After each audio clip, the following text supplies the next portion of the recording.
सभी पंच नमस्कार मंत्र का स्मरण करेंगे। अडमो अरिहंताडम,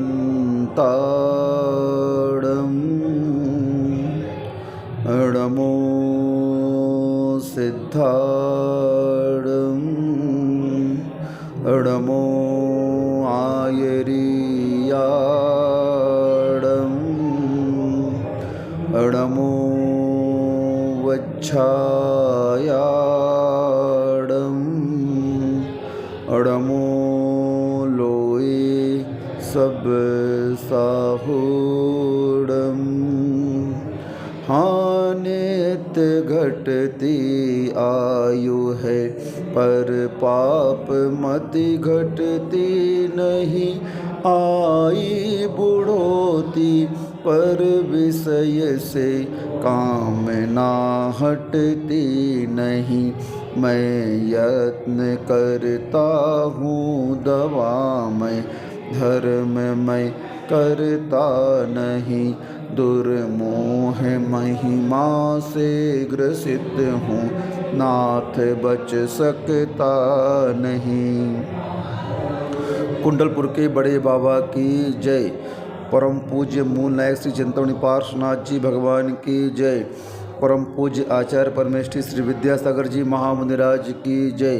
परम पूज्य निर्यापक मुनि श्री समता सागर जी महाराज की जय। उत्तम ब्रह्मचर्य धर्म की जय। कल आप लोगों ने उत्तम आकिंचन्य को सुना।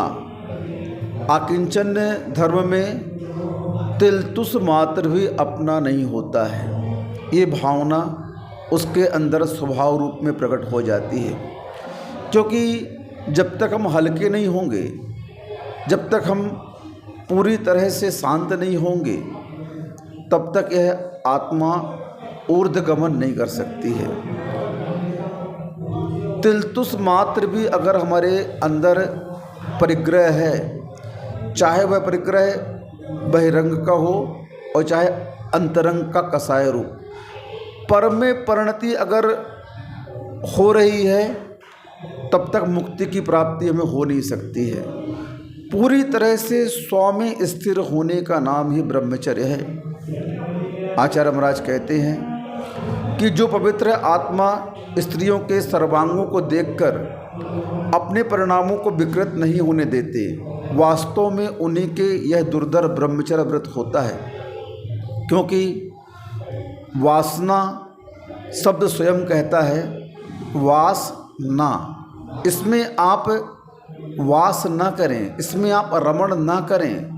इसमें आप रमण करेंगे, इसमें वास करेंगे तो निज को आप कभी भी दृष्टिपात नहीं कर सकते। निज की ओर कभी भी दृष्टिपात नहीं हो सकता, क्योंकि जब तक पर की ओर देखते रहेंगे तो निज में आने का प्रश्न ही नहीं उठता है। इसीलिए त्याग धर्म के बाद में इस आकिंचन धर्म को रखा, क्योंकि यह आकिंचन धर्म ही ब्रह्म का साक्षात्कार कराने वाली है। ब्रह्म का अर्थ आत्मा होता है। क्या होता है? ब्रह्म का अर्थ आत्मा होता है और चर्य का अर्थ रमण करना। अपनी आत्मा में रमण करने का नाम ही ब्रह्मचर्य है। और जो अपनी आत्मा में रमण करता है वही इस अंतिम धर्म को प्राप्त कर सकता है। अंत में इसे इसलिए रखा गया कि अब इसके बाद कोई धर्म नहीं बचा, कोई धर्म नहीं बचा इसके बाद। अंतिम धर्म यह इसलिए है क्योंकि अब आपको अपने आत्मस्वरूप की उपलब्धि हो चुकी, और एक बार आत्मस्वरूप की उपलब्धि हो जाए फिर इस संसार में कितना भी उठापटक हो जाए, कितना भी इस संसार में विप्लव आ जाए, वह विप्लव, वह उठापटक उस आत्मा का तिलतुस मात्र भी बिगाड़ नहीं कर सकता जो अपने स्वभाव को प्राप्त कर चुका है। इसीलिए हमें अपने इस ब्रह्मचर्य धर्म को बहुत सावधानी से पालन करना है।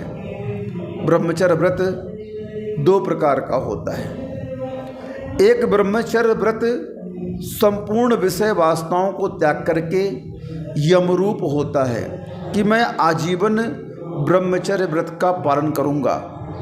श्रावक की पर्याय में गृहस्थ आश्रम में रह कर के आचार्यों ने उस गृहस्थ के लिए कह दिया कि आप पूर्ण ब्रह्मचर्य का पालन नहीं कर पा रहे हो। यदि आप पूर्ण ब्रह्मचर्य का पालन नहीं कर पा रहे हो तो अपनी काम वासना को सीमित करने के लिए, अपनी काम वासना को समाप्त करने के लिए आप क्या करें? सुदार संतोष व्रत को अंगीकार कर लें। गृहस्थ आश्रम में यह एक ऐसा ब्रह्मचर्य है जिसमें वह श्रावक अपने काम भोग को शांत करता हुआ 9 कोटि स्त्रियों को त्याग करके मात्र अपनी स्त्री में ही रमण करता है। उसका सुदार संतोष नाम का व्रत होता है। यह भी कोई सामान्य व्रत नहीं है। गृहस्थ आश्रम में सुदर्शन सेठ ने यह व्रत लिया था कि मैं अपनी पत्नी के अलावा और किसी स्त्री को माँ बहन की दृष्टि से देखूंगा और मेरी विकार की दृष्टि कभी उनके प्रति नहीं रहेगी। और उसका परिणाम क्या निकला? जब उसके ब्रह्मचर्य को खंडित करने के लिए प्रसंग आया, सबको ज्ञात है, रानी उस पर आकृष्ट हो गई और उसे प्राप्त करने के लिए उसने कितने स्वांग किए। ध्यान में बैठे हुए, शमशान में साधना करते हुए उस सेठ को उठा करके महल में ले आए।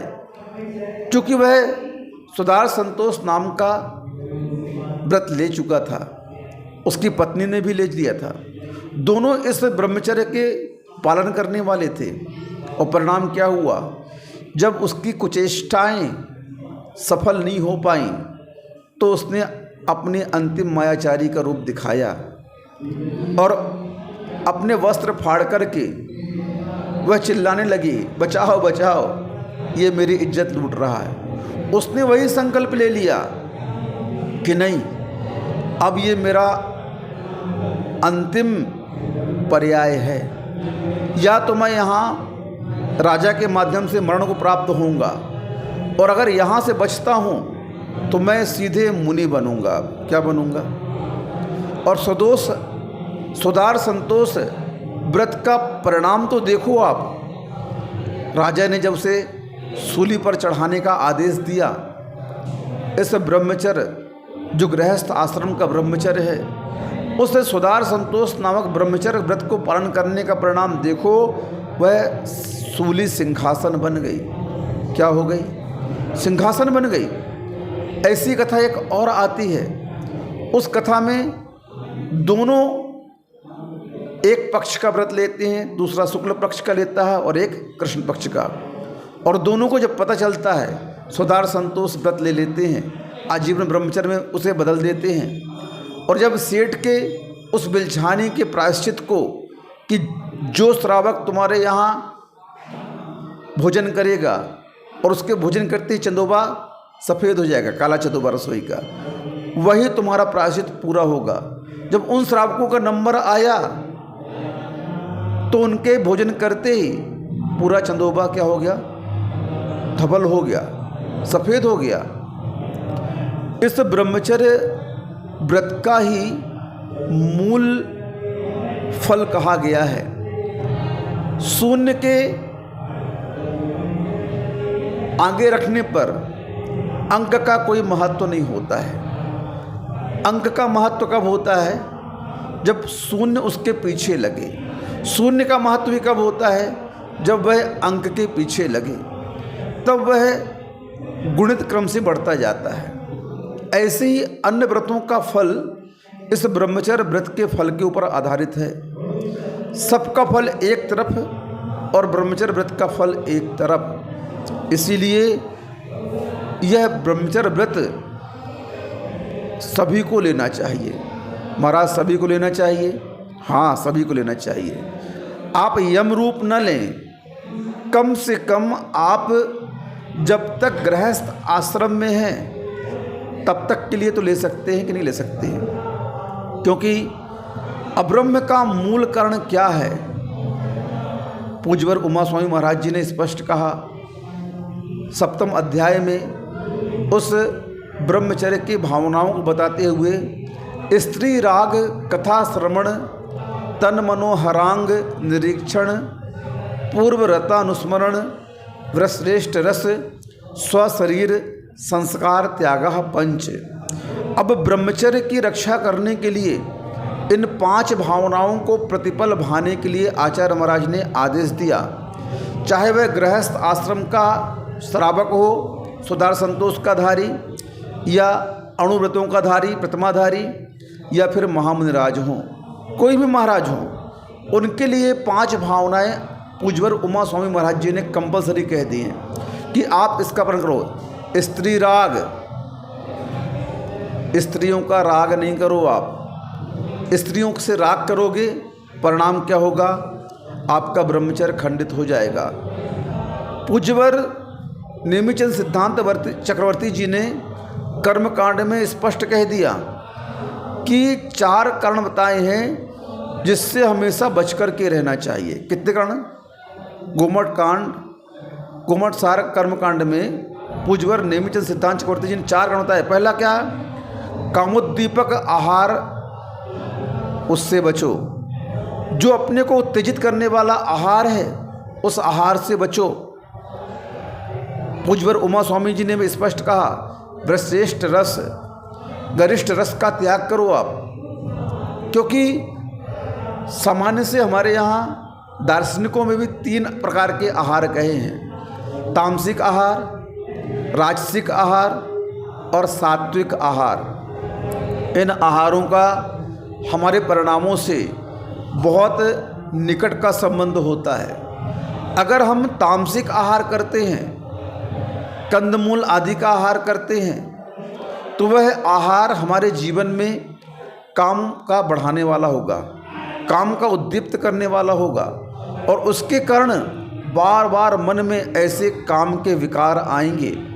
इसीलिए इस काम के विकार को रोकने के लिए आचार्यों ने स्पष्ट कहा है कि तामसिक और राजसिक भोजन नहीं करना चाहिए। सात्विक भोजन जो कहा गया है, साग सब्जी, फल फूल, दूध आदि का आहार, यह आपकी काम वासनाओं को कम करता है।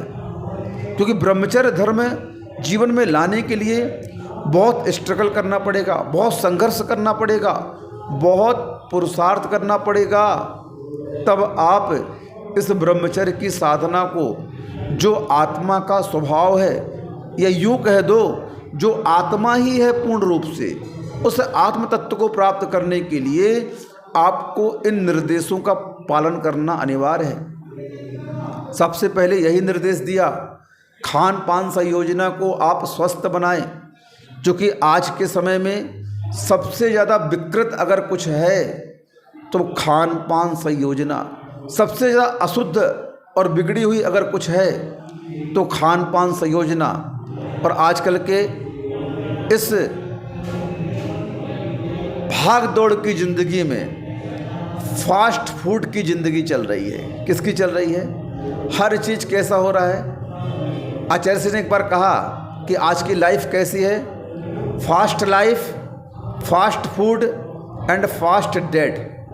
आदमी हर चीज़ फास्ट हो रहा है। जो वास्तविक सुख होना चाहिए संसार का, जिसे आप सुख मानते हो संसार का, वह सुख भी आज पूरी तरह से उपलब्ध नहीं हो पा रहा है। धर्म तो संसार के सुख को सुख नहीं मानता है, लेकिन संसारी प्राणी जिस संसार के सुख को सुख मानता है, तो उस संसारी प्राणी के उस सुख की भी उपलब्धि आज पूरी तरह से प्राप्त नहीं हो पा रही है। क्योंकि आज उसकी ज़िंदगी कैसी चल रही है? हर चीज़ फास्ट चल रही है। हर व्यक्ति आज जल्दी बड़ा बनना चाहता है। हर व्यक्ति आज जल्दी सब कुछ प्राप्त करना चाहता है। हर चीज़ आप जल्दी भोग करना चाहते हो। इस जल्दी के चक्कर में आपकी मृत्यु भी जल्दी हो रही है। जल्दी का काम शैतान का। किसका होता है? पहले ज़माने में हर घर में खाद्य पदार्थ शुद्ध बनते थे। महाराज जंगल से आए आहार के लिए, क्षत्रिय ब्राह्मण वैश्य इन तीनों वर्णों के घरों में शुद्ध आहार बनता था, और महाराज आते थे और सीधे पड़गाहन करके अपने चौके में ले जाते थे। जैसा खाते थे वैसा दे देते थे। और आज कैसी परिणति हो गई है? अशुद्ध आहार बन रहा है। इसलिए उन फास्ट फूडों में मांसाहार मिलाया जा रहा है, जो हमारे ब्रह्मचर्य को ही नहीं बल्कि हमारे समूल धर्म को नष्ट कर रहा है।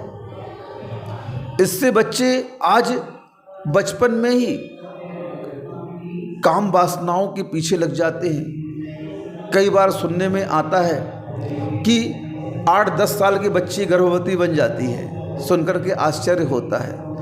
कई बार सुनने में आता है कि को एजुकेशन चल रही है, इंग्लिश मीडियम की पढ़ाई चल रही है, उस शिक्षा का भी प्रभाव देखो। खान पान, रहन सहन, पहनावा, शिक्षा, इन सबका प्रभाव हमारे जीवन में पड़ता है। और देखो आप उन स्कूलों में छोटे छोटे बच्चे बच्चियाँ जो 5th-6th क्लास के होते हैं, उन्हें पूरी तरह से इस काम वासनाओं का ज्ञान होता है। आज के इस भौतिक युग में, इस यांत्रिक युग में मोबाइल टीवी के माध्यम से आज बच्चे गंदी गंदी पिक्चरें देखते हैं, गंदे गंदे साहित्य को सुनते हैं, और उसका दुष्परिणाम क्या होता है? वह व्यक्ति, वह बच्चे आज बचपन में ही वयस्क हो जाते हैं, बचपन में ही काम वासनाओं के अधीन होकर के और अपने जीवन को बर्बाद कर देते हैं। हमारे यहाँ जैनाचार्यों ने जीवन को 4 भागों में बांटा है। पहला भाग है, जैन दर्शन में तो है, हर दर्शनों में से 4 जीवन को 4 भागों में बांटा है। संसार के जितने दर्शन हैं जो अध्यात्म को मानने वाले हैं, वे हमेशा जीवन को 4 भागों में बांटते हैं। पहला ब्रह्मचर्य आश्रम, पहला भाग जीवन का, जन्म से लेकर 25 वर्ष तक का यह आश्रम बताया गया है कि आप अपने जीवन में ब्रह्मचर्य व्रत को अंगीकार करके विद्या का अध्ययन करें, कलाओं को सीखें जो संसार में आपको काम देने वाली है, और उस कलाओं के साथ साथ उस ब्रह्मचर्य आश्रम की शिक्षा के अंतर्गत अध्यात्म को भी रखते हैं। पहले गुरुकुल प्रणाली थी, वहाँ पर प्रायोगिक शिक्षा दी जाती थी। बच्चों को संसार के सभी प्रकार के जो कार्य हैं वो सिखाए जाते थे। रामचंद्र जी को भी गुरु वशिष्ठ ने क्या सिखाया? बर्तन बनाना सिखाया, झाड़ू बनाना सिखाया, खाना बनाना सिखाया, झोपड़ी बनाना सिखाया। लक्ष्मण बोलते हैं, भैया हम लोग तो राजपुत्र हैं और हम लोग को ये कार्य सीखने की क्या आवश्यकता है? राम तो राम थे, मर्यादा पुरुषोत्तम थे। बोले नहीं भैया, गुरुकुल में गुरु महाराज जो सिखा रहे हैं वो सीखो, क्योंकि विद्या कभी भी व्यर्थ नहीं जाती है, वह कहीं न कहीं काम अवश्य आती है, चाहे वह लौकिक शिक्षा हो और चाहे वह पारलौकिक शिक्षा हो। और देखो उन्होंने उस विद्या को सीखा और वही विद्या उन्हें वन के दौरान काम में आई। तो विद्या तो सीखो, लेकिन उसका उपयोग कैसे करना है। पहले के व्यक्ति बड़े सात्विक थे, संतोषी प्राणी थे, हर कार्य में संतुष्ट रखते थे और उनका जीवन यापन बड़ा अच्छा चलता था, और उनकी उम्र भी, आयु भी बहुत हुआ करती थी, क्योंकि वे अपने जीवन को विभाजित करके जीते थे। अब ब्रह्मचर्य आश्रम में जी लिया आपने, अब आगे आपको अगर कदम बढ़ाना है संसार के मार्ग पर, क्योंकि इस आश्रम से निकलने के बाद में 2 मार्ग खुलते थे। एक तो अध्यात्म का मार्ग, साधु बन जाओ, अपनी आत्मा का कल्याण करो। 6 ऑप्शन नहीं हो पा रहा है आपके, तो आप उस वासनाओं को जीतने के लिए गृहस्थ आश्रम में प्रवेश कर जाएं। अब देखो हमारे दार्शनिकों की दृष्टि तो देखो, इनको आश्रम कहा, ब्रह्मचर्य आश्रम, और वहाँ से निकल के आए गृहस्थ आश्रम। गृहस्थ आश्रम में जीवन कैसे यापन करें? संसार के कार्य को करते हुए पंचेंद्रियों के बीच में रह कर के अपने भोग वासना को कैसे शांत करने का प्रयत्न करें, क्योंकि गृहस्थ आश्रम वासनाओं का आश्रम नहीं है, क्योंकि आश्रम कह दिया उसे। शादी क्यों की जाए? शादी क्यों की जाए? इसका बड़ा लॉजिक है। हमारे आचार्यों ने कहा जो शादी कर रहे हैं काम वासनाओं की उत्तेजना बढ़ाने के लिए नहीं कर रहे हैं, काम वासनाओं की पूर्ति करने के लिए नहीं कर रहे हैं, बल्कि काम वासनाओं को शांत करने के लिए शादी करता है श्रावक। इस गृहस्थ आश्रम में वह उत्तम संतति को प्राप्त करने का पुरुषार्थ करता है कि मेरे इस कुल को बढ़ाने वाली संतान की उत्पत्ति हो। वह प्रतिदिन काम वासना नहीं करता है, वह पक्ष में ब्रह्मचर्य व्रत को पालन करता है, वह पर्वों के दिनों में ब्रह्मचर्य व्रत को पालन करता है कि नहीं पर्व आ रहे हैं, सुन रहे हो श्रावकों, पर्व चल रहा है, अष्टांग का पर्व आते हैं साल में 3 बार, 16 कर्ण पर्व आते हैं साल में 3 बार, पर्युषण पर्व आते हैं साल में 3 बार, और अष्टमी चतुर्दशी ये एक पक्ष में 2 बार आती है। तो ये भी पर्व है, और आप लोगों को अपनी शक्ति को बढ़ाने के लिए इन पर्व के अवसरों पर ब्रह्मचर्य व्रत का पालन करना चाहिए। और आज तो बड़ी विडंबना है कि उस मासिक धर्म के अवसर पर भी वे महिलाएं बाजार में घूमती हैं और घर के पूरे कार्य करती हैं, होटलों में जाती हैं, पिकनिकों में जाती हैं। ये महापाप है, महापाप है। इस समय भी माताओं बहनों को अपने इस शरीर को बाहर घर से निकालना नहीं चाहिए, बल्कि घर में एक कोने पर बैठ कर के शांति से सामायिक करना चाहिए। सामायिक कर सकते हैं क्या? हाँ, कर सकते हो। चिंतन करने के लिए मना नहीं है उस पीरियड के समय में, उस मासिक धर्म के समय में आप किसी भी प्रकार के घर का कार्य न करें, भोजन पानी आदि न बनाएं, चावल की बीनाबानी न करें, बल्कि शांति से एक कोने में बैठ जाएं और रूखा सूखा जो भोजन मिले रस त्याग करके भोजन करने के लिए कहा है। उस समय आप लोगों को ज़्यादा चटकारा लेकर के ना खाएं, उपवास कर लें तो और अच्छा, एकासन कर लें तो और अच्छा, नहीं तो रस परित्याग करके भोजन करें उस समय और शांति से बैठ करके ध्यान चिंतन करें, अपनी पर्याय को कोसें। क्या करें? ओ प्रभु, कैसी पर्याय मिली, मुझे भोग के अंतर्गत रख दिया गया। पुरुष को भोक्ता कहा और स्त्री को भोग कहा। क्या कहा? पुरुष को क्या कह दिया? भोक्ता, और स्त्री को क्या कह दिया? भोग। यानी स्त्री पर्याय भोग है और आप हमेशा भोगे जाते हो। इस पर्याय का नाश करने के लिए साधना करनी होगी माताओं। ओ बहनों, सुनो ध्यान से।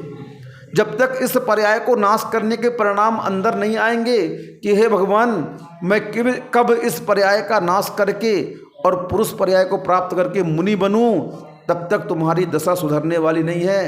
सुन लो, जितना झूठे पहनावे में दिखावे में आकर के झूठी प्रशंसा सुनकर के आप लोग खुश होते हो ना, ये आपके पतन का कारण है। आज यही हो रहा है, क्योंकि स्त्रियों का स्वभाव है, थोड़ा सा प्रशंसा कर दो वो पूरा समर्पित अपने आप को कर देती है सामने वाले के लिए।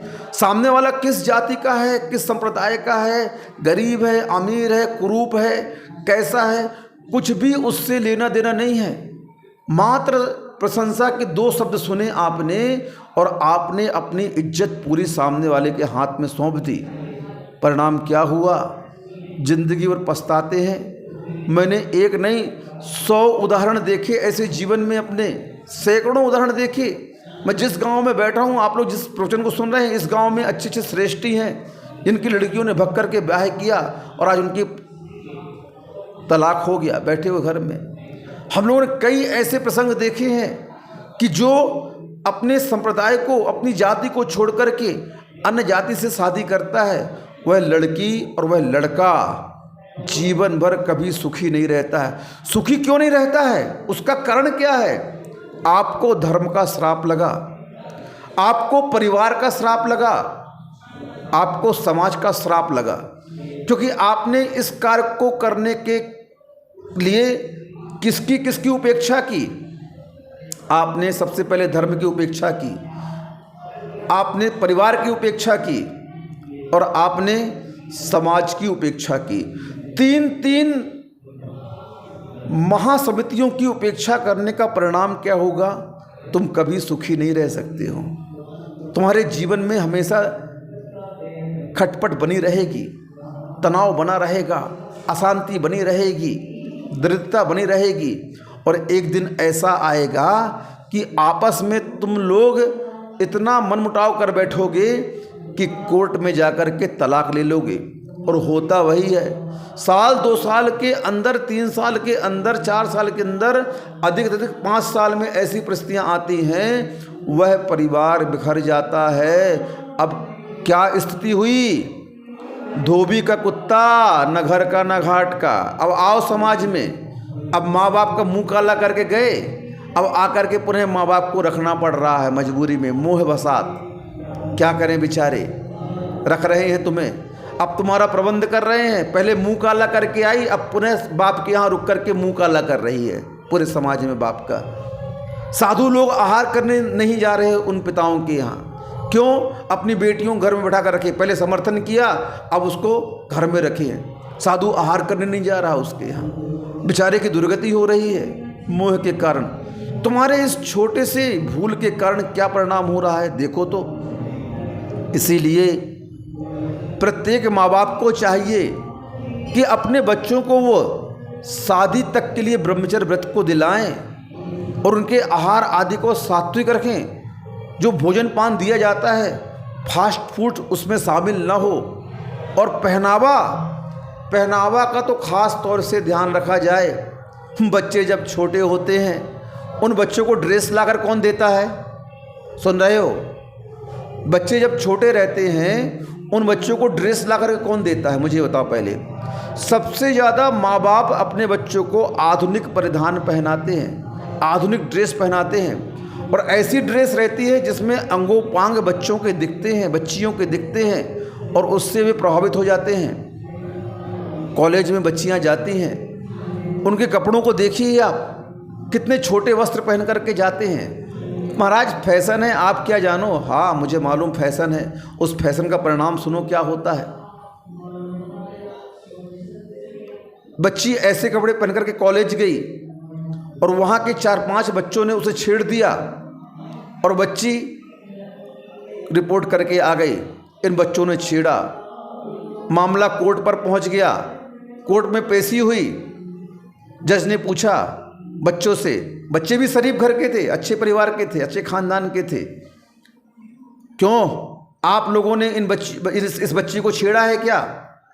उस समय बच्ची कोर्ट में सूट पहन के आई थी, सलवार सूट पहन के आई थी।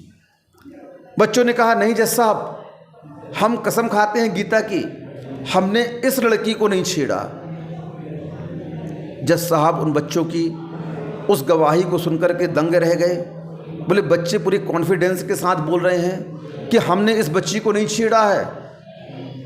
बच्ची से पुनः पूछा क्यों, आप बताओ क्या यही बच्चे हैं कि और कोई दूसरे बच्चे थे?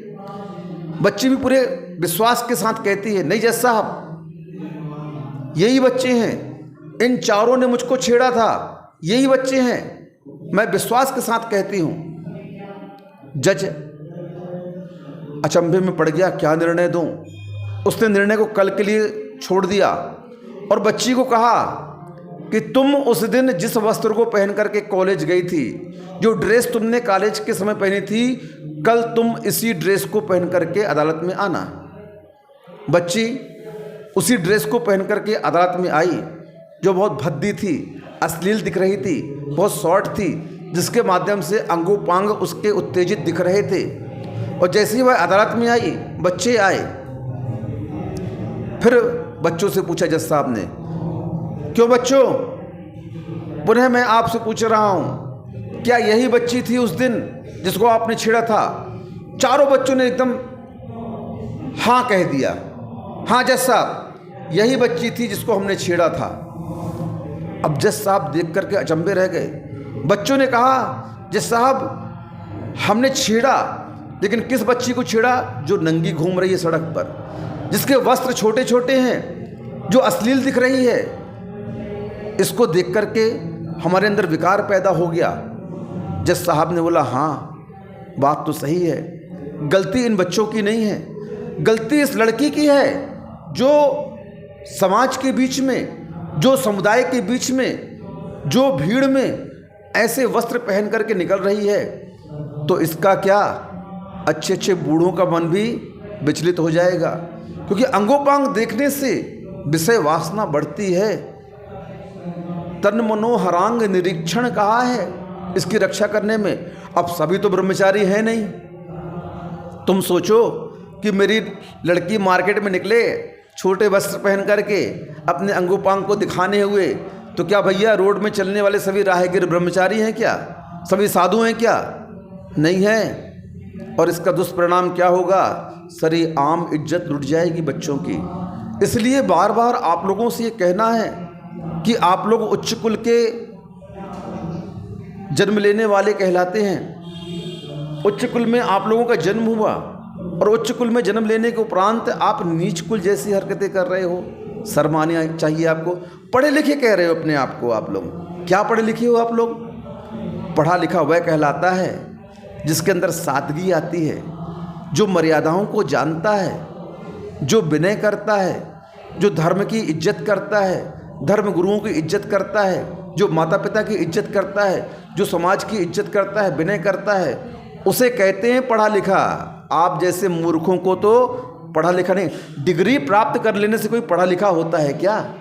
पढ़ा लिखा तो इन सद्गुणों से जो भर जाता है, ये सद्गुण जिसके जीवन में आ जाते हैं वही पढ़ा लिखा कहलाता है। इसीलिए प्रत्येक माँ बाप को चाहिए, आज इस पर्युषण पर्व के अंतिम दिन मैं कह रहा हूँ आप लोगों से, बात बुरी लगेगी, कड़वी है, हाँ महाराज कड़वी तो है, लेकिन क्या करूँ भैया, कड़वा बिना बोले मैं रह नहीं सकता। सत्य कड़वा होता है, औषधि कड़वी होती है, उस कड़वी औषधि का ही प्रभाव पड़ता है, तभी रोग दूर होता है। आप लोग को चाहिए अपने बच्चों की परवरिश के दौरान उसका खान पान शुद्ध रखें। उस बच्चे का परिचय बाहर के फास्ट फूड से नहीं होना चाहिए, घर की वस्तुएं खिलाएं उस बच्चे को। उस बच्चे का परिचय उस अश्लील वस्त्रों से नहीं होना चाहिए। आपके बच्चे कैसे वस्त्र पहने? सात्विक वस्त्र पहने, ऐसे वस्त्र पहने कि उनका पूरा शरीर ढका रहे। मुस्लिम समाज में देखो वहाँ की माताएं कैसी रहती हैं, सिख समाज में देखो वहाँ की माताएं कैसी रहती हैं, क्षत्रियों को देखो एक एक हाथ का घूंघट निकलता है, उनकी माताएं बहनें कहाँ रहती हैं? उस पर्दे के अंदर रहती हैं। और आप लोग आज खुले आम अपना मुख दिखा रहे हो, अपने अंगों पांग दिखा रहे हो, और उसका परिणाम क्या हो रहा है? विषय वासना उत्तेजित हो रही है, विषय वासना की भावनाएं मन में जाग रही हैं, और परिणाम स्वरूप क्या हो रहा है? आपका चारित्र का पतन हो रहा है, आपका नैतिक पतन, आपका सामाजिक पतन, आपका पारिवारिक पतन, आपका धार्मिक पतन, और आपके शरीर का भी पतन हो रहा है। ऐसे ऐसे आजकल लव मैरिज वाले मिल रहे हैं कि लव मैरिज हो गई और जाकर के बेच दिया, रंडी बाजार में बैठा दिया उस लड़की को। अब वो लड़की क्या कर रही है? मर जाए, सुसाइड कर ले, पूरे चारित्र को नाश कर दिया उसने। अब बताओ आप क्या परिणाम हुआ? तुमने अपने धर्म को छोड़ दिया, अपने परिवार को छोड़ दिया उस दो कोणी के लड़के के लिए, उस दो कोणी की लड़की के लिए। परिणाम तो भोगना पड़ेगा, कर्म किसी को छोड़ता नहीं है। इसीलिए दार्शनिकों ने इन आश्रमों की व्यवस्था की, परिणामों को निर्मल बनाने के लिए, परिणामों को स्वस्थ करने के लिए, हमारे परिणामों में किसी प्रकार का विकार ना आए, उन विकारों को शांत करने के लिए पहला चरण आपको ब्रह्मचर्य आश्रम के रूप में दिया कि आप लोग पढ़ाई तक का व्रत लें, सात्विक भोजन करें। इन भोजनों का प्रभाव मन में पड़ता है, इन वस्त्रों का प्रभाव मन में पड़ता है। अच्छी शिक्षा ग्रहण करने का अर्थ ये है अच्छे विचारवान होना। अच्छी शिक्षा का अर्थ क्या हुआ? अच्छे विचारवान होना, अच्छे क्रियावान होना, अच्छे आचरणवान होना। हमारी क्रियाओं को देख करके, हमारे आचरण को देख करके सामने वाला प्रभावित होना चाहिए कि देखो तो ये कितना पढ़ा लिखा व्यक्ति है, इसका परिवार कितना सात्विक है, इसके यहाँ की माताएं बहनें पर्दे में चलती हैं, इनके यहाँ के वस्त्र देख लो, बच्चों के कितने अच्छे वस्त्र रहते हैं। इससे भी आपकी तारीफ होगी, लोग उदाहरण बनाएंगे आपको। उन संप्रदायों को उदाहरण क्यों देना पड़ रहा है आज? उन संप्रदायों के माताएं बहनों का बहुत अच्छा सिस्टम है ये, और इस सिस्टम को आपको भी अपनाना चाहिए, क्योंकि घर की इज्जत बच्चों से होती है। और ये बच्चे अगर कैसे निकल जाएं, कुकर्मी निकल जाएं, पापी निकल जाएं, तो पूरे घर की इज्जत दांव में लग जाती है। दांव में क्या, मिट ही जाती है, और पूरी पीढ़ी को इसका परिणाम भोगना पड़ता है। जिस पीढ़ियों में वीतरागता की आराधना करते आए, जिन पीढ़ियों में दान की प्रभावना करते आए, दान देते आए, धर्म की प्रभावना करते आए, मंदिर बनवाए, मूर्ति बनवाई, उन पीढ़ियों में ऐसे कुल के कुलच्छी पैदा हो जाएं तो ये पूरे कुल का नाम बदनाम कर देते हैं। ऐसे कुलच्छियों से तो संबंध तोड़ देना अच्छा है। छोड़ दो, मुंह को छोड़ो। जब उसने तुम्हें छोड़ दिया फिर तुम क्यों पकड़े हो? तो पहले तो संस्कार दो,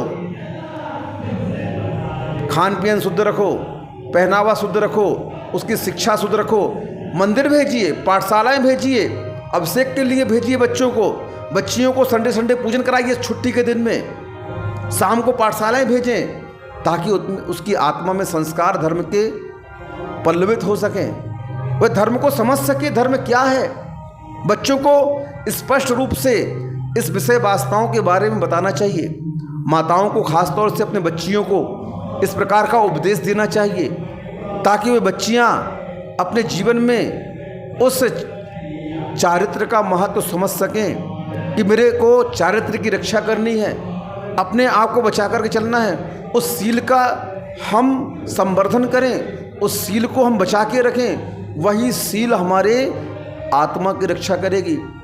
शरीर बर्बाद क्यों होता है, विभिन्न प्रकार के रोग क्यों होते हैं, इसी सील को भंग करने का परिणाम होता है। आप सील को जितना दृढ़ बनाकर रखेंगे, जितना आप ब्रह्मचर्य व्रत से रहेंगे गृहस्थ आश्रम में भी, उतना आपका शरीर स्वस्थ होगा, उतने आप निरोगी रहेंगे।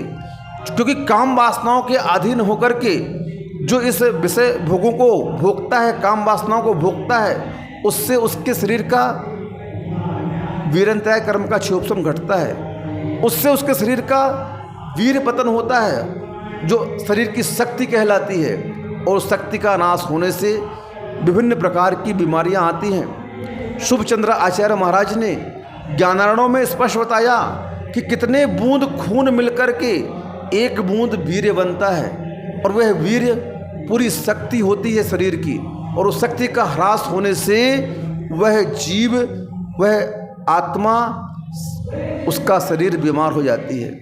तो ब्रह्मचर्य का पालन करने से शरीर और आत्मा दोनों स्वस्थ रहते हैं, और इसका उल्लंघन करने वाला आत्मा और शरीर दोनों का पतन करता है।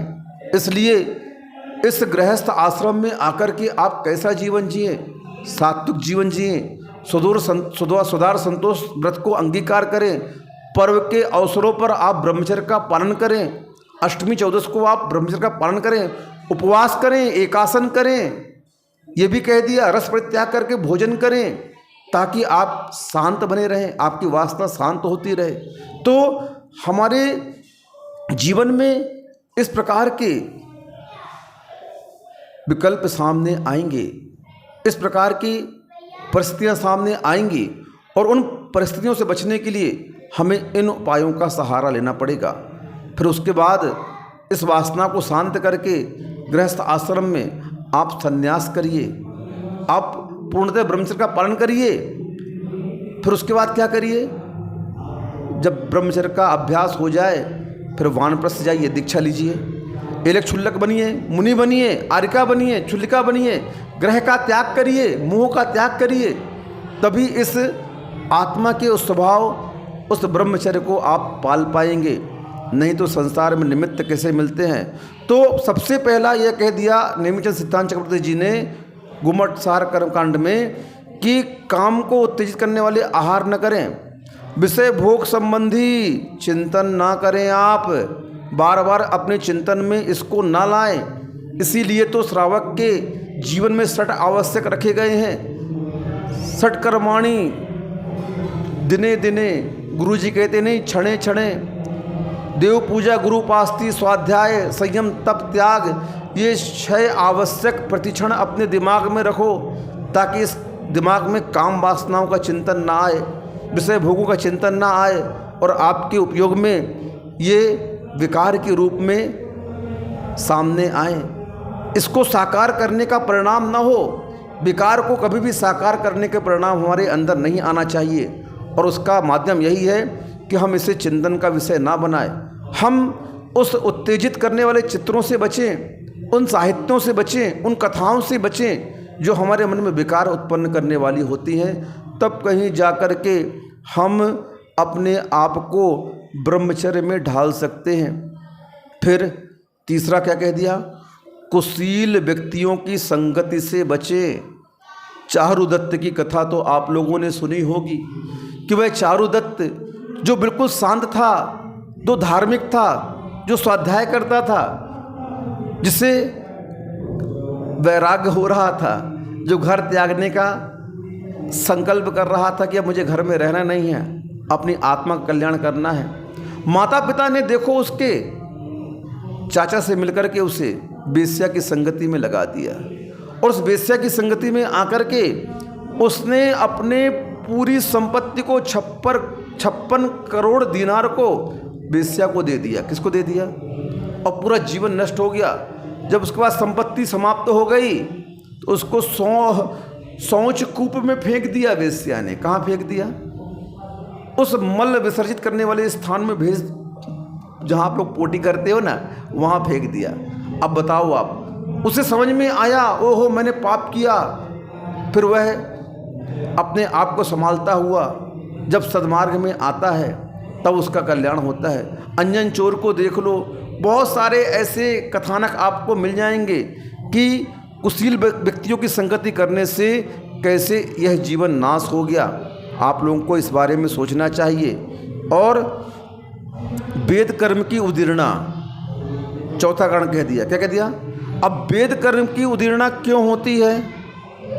वेद कर्म की उदीर्णा का कारण मैंने अभी पहले कहा, स्त्री राग, कथा श्रवण, तन मनोहरांग निरीक्षण, व श्रेष्ठ रस, स्वशरीर संस्कार त्यागा पंच।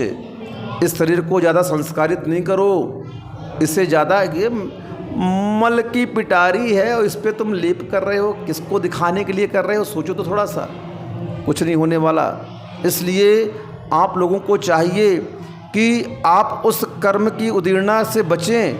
कर्म की उदीर्णा में स्त्री के चित्रादि देखने में कारण बनते हैं। कई जगह जाओ, दीवालों में चित्रा अंकित रहता है जिसमें विषय वासना दिखाई गई हैं। उन विषय वासना को देखने से मन में विकार आते हैं। स्त्री के अंगों का स्पर्श ना करें। मूलाचार्य में स्पष्ट कह दिया हमारे यहाँ, जिस संस्तर में स्त्री बैठ जाए, लेट जाए, उस संस्तर को छूना नहीं चाहिए।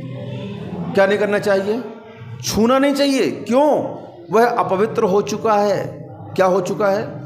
अपवित्र हो चुका है। उसे आप छुए ना। और कामोत्तेजित उत्पन्न करने वाले गान को ना सुने। देखो उस रानी को वो कुबड़े के साथ भग गई। कथा का विस्तार में क्या कहूँ, आप लोग को याद ही है। इस प्रकार के अश्लील गाने ना सुने, अश्लील साहित्य ना पढ़ें। ये हमारे वेद कर्म को उत्तेजित करने वाले होते हैं और हमारे उस आत्मा को पतन की ओर ले जाते हैं। तो इससे बचने का हमें पुरुषार्थ करना चाहिए। और एकांत में स्त्री से आप संपर्क ना करें। सुन लो, एकांत में स्त्री रहेगी तो चाहे वह आपकी बेटी क्यों ना हो, उसके प्रति आपकी वासना जग जाएगी। सात्विकी मुनि की कथा आती है, हाँ, कि वह मुनि थे और एक आर्यका को गुफा में देख लिया जो वस्त्र बदल रही थी। बिजली चमकी, दिख गई। उसके अंग को देख करके एकांत में उनकी वासना जग गई और उससे संभोग हो गया, संपर्क हो गया। परिणाम क्या निकला? अंतरिम रुद्र जो हुए हैं शिव, उनकी उत्पत्ति सात्यकी मुनि से हुई। रानी चेलना ने ले जाकर के अपने राज्य में, अपने राजमहल में उसको जन्म कराया, उस पुत्र को। तो ये सब घटना हमारे यहाँ क्या बताती हैं? इसलिए आचार्यों ने निषेध कहा कि इस प्रकार के कार्यों से आप बचें। बचने का प्रयत्न नहीं करेंगे, इन उपायों को अपनाएंगे नहीं, तो हम कभी भी अपनी आत्मा में रमण कर नहीं पाएंगे, कभी भी उस आत्मा के स्वभाव को हम प्राप्त नहीं कर पाएंगे। क्योंकि जीवन में जो शक्ति है वह शक्ति ब्रह्म की है, आत्मा की है, और उसमें रमण करना कब होगा?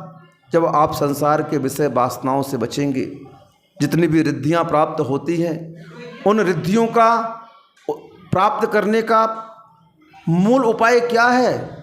इन्हीं परिणामों को अपनी आत्मा में लगाना, इन संसार के पापों से बच कर के जो आत्मा को पतित करने वाले हैं, जब वह साधक अपने आत्मा में अपने उपयोग को लगाता है, तब कहीं जाकर के यह आत्मा ब्रह्मचर्य में रमण करती है। अच्छे अच्छे कामदेव रति भी किससे हारे हैं? मात्र वीतरागता से हारे हैं। जो विषय वासनाओं में लिप्त है वे भी वीतरागता की आराधना करते हैं, उनके आगे नतमस्तक हो जाते हैं, क्योंकि मात्र इस काम वासनाओं को विजय दिलाने वाला वीतराग है। और जो वीतरागता की शरण में जाकर के स्वयं वीतराग में बन जाता है, वही इस काम वासनाओं पर विजय प्राप्त कर सकता है, वही अपने आत्मा के स्वभाव को प्राप्त कर सकता है। इसलिए इस ब्रह्मचर्य व्रत को अंतिम व्रत रखा। अब इसके बाद कुछ प्राप्त करने की आवश्यकता नहीं है। एक बार आत्म स्वभाव प्राप्त हो गया, फिर यह स्वभाव कभी भी च्युत होने वाला नहीं है। एक बार दूध घी रूप परिणत हो गया, अब वह कभी भी घी अपने स्वभाव को छोड़ेगा नहीं। बस ऐसे ही आत्मा है, एक बार संपूर्ण विकार परिणामों को अगर वह परास्त कर दे, सारे राग द्वेष मोह को वह नाश कर दे संपूर्ण, और फिर उसके बाद जो आत्मा का स्वभाव प्राप्त होगा, उस आत्म स्वभाव को कोई भी कभी भी नष्ट नहीं कर सकता है। इसलिए सभी प्रकार के विपत्तियों से बचाने वाला संसार में अगर कोई है तो यह ब्रह्मचर्य व्रत है, और उस आत्मा के स्वभाव को प्रकट करने वाला अगर कोई है तो यह ब्रह्मचर्य व्रत ही है। संसार में भी पतित होने से आपको बचाएगा यही व्रत, और आत्मा की उपलब्धि भी इसी व्रत के माध्यम से होती है। ज़्यादा क्या कहूँ, समझदार को इशारा काफ़ी है। आप लोग का समय हो चुका है। आप लोग को कुछ हमने पॉइंट्स दिए, कुछ बातें आपके सामने आचार्यों की रखी, उन बातों का आप पालन करके अपने जीवन में इस ब्रह्मचर्य को अपना स्वभाव बनाएं, क्योंकि यही स्वभाव आपका मूल स्वभाव है, और यह मूल स्वभाव एक बार प्राप्त हो गया फिर कभी भी आपको इस संसार की विपत्ति बाल बांका भी नहीं कर सकती है। मूल स्वभाव प्राप्त करने के बाद में फिर हमें कभी भी विभाव का रूप नहीं देखना पड़ेगा। आप सभी अपने मूल स्वभाव को प्राप्त हों, आप सभी संसार में रहते हुए इस ब्रह्मचर्य की साधना करें। इसी भावना से अहिंसा परमो धर्म की जय।